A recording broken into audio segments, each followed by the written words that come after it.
when you're a competitive athlete, you learn very quickly how strong you are or how energetic you are, all of those things. But it could very well be that there's a lot of people who have an equally as good a body as you have, that performs just as well, that is as muscular, let's say in bodybuilding, has exactly the same kind of proportions and all of those things.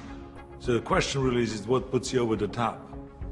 It is the mind that really creates the body. It's the mind that makes you really work out the 4 or 5 hours a day.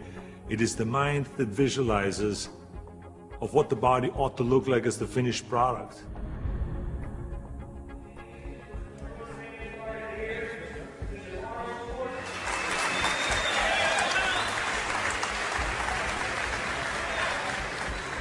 Hello everybody.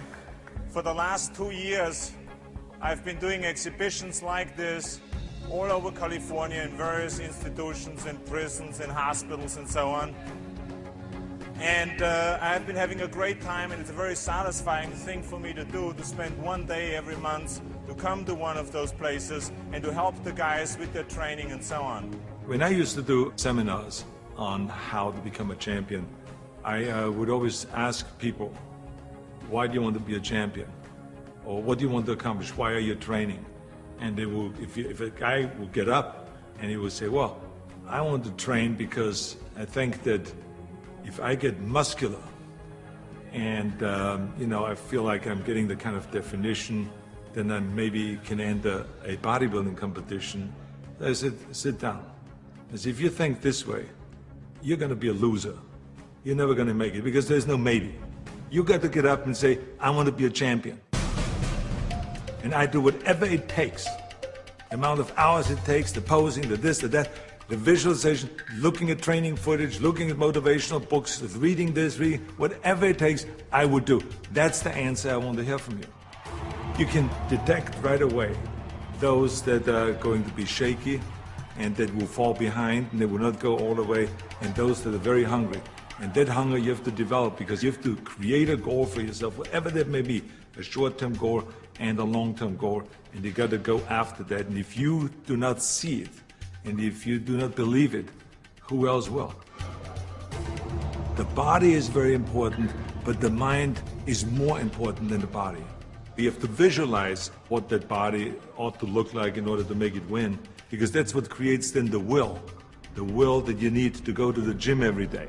The will that makes you go into the 4 reps, the will that makes you go beyond when you do your 500-pound reps in the squats and you can't do another rep and your body is shaking. It's the will that makes you go one more time down and struggle up one more time. And so it's all of this, so the mental aspect that motivates you and that makes the difference between you being in the gym full of joy and looking forward to doing that extra rep and looking forward to doing those extra 100 reps in the sit-ups and working past the pain barriers. That all is the mind. That's not the body. So this is why I think the body is very important, but the mind is more important than the body.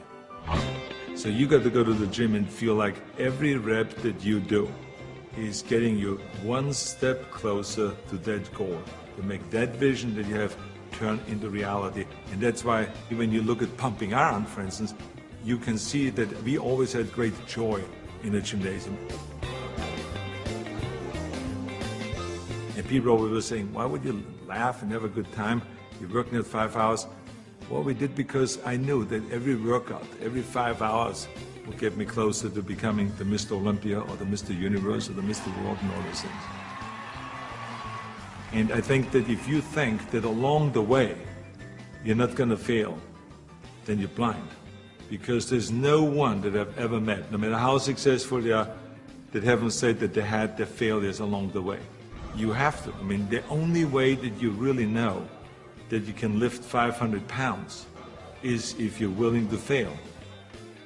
So if you're afraid of failure, then you will never grow. The people that grow the furthest are the people that really don't care. They fail or they make it, they're going to take that risk because that's what you have to do. I think what we learn in sports is very helpful to anything and everything else that you do in life. So now you apply that principle to acting. And you say, well, wait a minute, I put 5 hours in every day in working out, I did my posing 1 hour a day, I did my stretching and the this and that, and all of those kind of things. So now, let me apply the same thing to my acting career. Let's go to acting class every day. Let's go and work on the accent, the same amount of time, with the same will, and let's visualize what am I shooting for? Okay, I want to be another Clint Eastwood. I want to be another John Wayne. I want to be another Kirk Douglas, all those great heroes that I admired as a kid. So that's what I'm going after. And that same principle works, even though there's so many people around that say, no, you will never make it because you have an accent, your body is too big, and your name Schnitzel or whatever, who can pronounce that? But you know. It doesn't matter if anyone else knows and if anyone else believes in it, but you know. And that you know that principle of visualizing yourself as a star will work, and all you have to do now is go towards that vision. I've retired from bodybuilding in 1975, and I signed a series of Conan movies.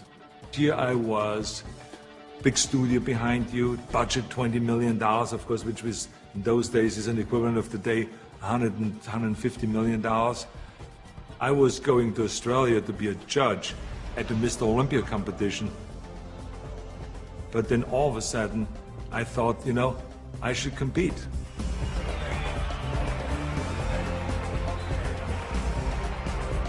I think the competitors felt very disappointed. So they felt kind of, why would I do that? Why would I take that trophy away from them when I have everything else on the plate? And so I think there was disappointment there. And, I just felt, well, that's something that I need to do. I felt very strongly about it, and so I competed. So now you apply that principle in my political career. This historic election has come about because there's a tremendous disconnect between the people of California and the leaders of California.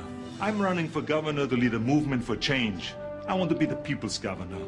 I will work honestly, without fear or favor, to do what is right for all Californians. Join Arnold and let's bring California back. People see me as a big action hero on a screen, and they expect the same kind of bigger-than-life action in reality. That's why in my political career, people always say to me, well, but this is politically risky to go and start, for instance, talking about prison reform. People don't want to go and even talk about that. So I say, well, yeah, maybe it's politically risky, but in the meantime, we have 172,000 prisoners in facilities that are built for 100,000, and something is going to break, and something is going to happen. I want to fix it.